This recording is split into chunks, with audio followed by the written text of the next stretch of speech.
क्योंकि गांधी जी जानते थे कि ये अंग्रेज लोग मिल करके हमारी सारी जातियों को तोड़ के अलग कराना चाहते। गांधी जी ने इनको समझाया। देखो क्या बोले अंबेडकर जी, मैं आपको रिजर्वेशन दिला दूंगा, मैं आपको बाकी सब मदद करूंगा, सब करूंगा, लेकिन अलग नहीं करते। अब जातियों के आधार पर अगर देश को अलग किया तो मुझे स्वतंत्रता नहीं मिल पाएगी, मैं अंग्रेजों से लड़ नहीं पाऊंगा, मेरे साथ खड़े होके मेरी ताकत बनो। वो जब अंबेडकर नहीं माने तो गांधी जी ने फिर उनको रिक्वेस्ट की और उसके बाद अनशन पे बैठ गए गांधी जी। बहरहाल अंबेडकर उस समय उनके सामने बड़ी दुविधा आ गई।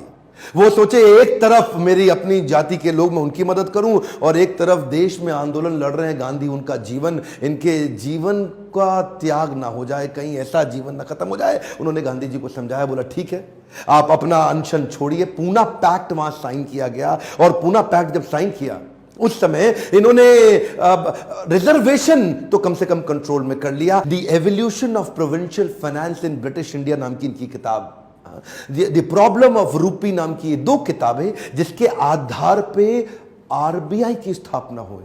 मैं दोबारा बोल दूं क्या, इन्होंने जो किताबें लिखी उसके आधार पे आरबीआई की स्थापना करी गई। कैन यू इमेजिन, भारत के सबसे निचले पायदान से आया एक यंग लड़का जिसकी कोई मदद करने वाला नहीं, आज उसकी बुद्धि पे आधारित हमारे कॉन्स्टिट्यूशन की स्थापना भी की जाएगी। इनकी ज्ञान, बुद्धि और कौशल का लोहा इंडियन लीडर्स और ब्रिटिश लीडर्स दोनों मानते थे। 1947 में भारत आजाद हुआ और गांधी जी के पास नेहरू अपनी पूरी कैबिनेट की लिस्ट लेकर के आए। जब नेहरू, जो कि स्वतंत्र भारत के पहले प्रधानमंत्री होने वाले थे, पूरी कैबिनेट की लिस्ट लेके पहुंचे और बताया कि देखो इनको मैं तो तभी गांधी ने पूछा, इसके अंदर बाबा साहब अंबेडकर का नाम कहां है? और वहीं थोड़ी उनकी बहस हुई और गांधी ने बोला कि नेहरू ये तुम्हारी कैबिनेट नहीं है, ये आजाद भारत की कैबिनेट है। तभी उनको कानून मंत्री के रूप में लिया गया, और न केवल कानून मंत्री बल्कि तुरंत जो ड्राफ्टिंग कमेटी थी इंडियन कॉन्स्टिट्यूशन की, उसका चेयरमैन भी बना दिया गया। इनकी इंटेलिजेंस के आगे कोई कुछ बोल नहीं सकता था। जो इनसे सहमत थे, असहमत थे,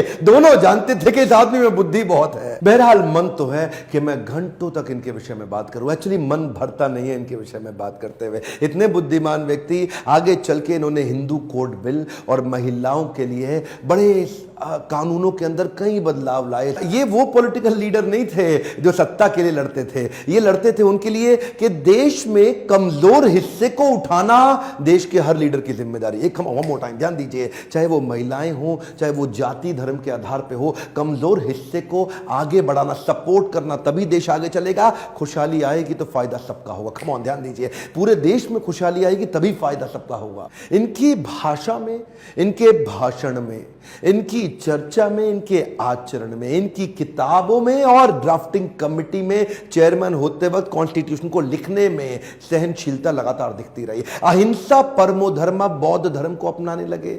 आत्मवत् सर्वभूतेषु, भागवत में बताया गया है कि बौद्ध धर्म में आत्मवत् सर्वभूतेषु, सभी जीवात्माओं को अपनी तरह देखना चाहिए। ये जो समान दृष्टि देने का उन्होंने प्रयास किया, ये उसके बाद ये बौद्ध धर्म को स्वीकार करने चले गए। आखिरी तक काम प्रेम से करते रहे, किसी से लड़ाई नहीं लड़ी। आपके लिए क्या मैसेज है इसमें? एक मैसेज लेके जाइए, एजुकेशन इज द टूल। पूरी जिंदगी में सबसे निचले कमजोर तबके को उन्होंने उस एजुकेशन के बल पे तो खड़ा किया। ये लगातार जो पढ़ते रहे लोग, इनके सामने चुप, इनकी एजुकेशन के चलते तो हो जाते थे।